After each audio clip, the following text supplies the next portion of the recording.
Hello everyone, welcome back to my channel. आज हम आपके साथ प्रेजेंट ईयर्स की सबसे ज़्यादा दिमाग को मोड़ देने वाली मूवी इंटरस्टेलर को डिस्कस करेंगे।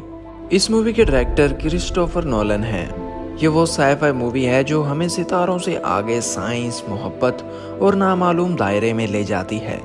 फिल्म के शुरू ही से इंटरस्टेलर मरती हुई दुनिया और इंसानियत को जिंदा रखने की जद्दोजहद और इस तरह की बहुत सी चीज़ों की वजह से हमें अपनी तरफ खींचती है। इस तबाही मचाने वाले फ्यूचर की तस्वीर को देखकर इंसान बहुत ही परेशान और फिक्रमंद हो जाता है। फिल्म के अंदर जो दुनिया दिखाई गई है वो बिल्कुल ही नाकाबिले यकीन है। नोलन के कहानी कहने का अंदाज बिल्कुल ही मुख्तलिफ है।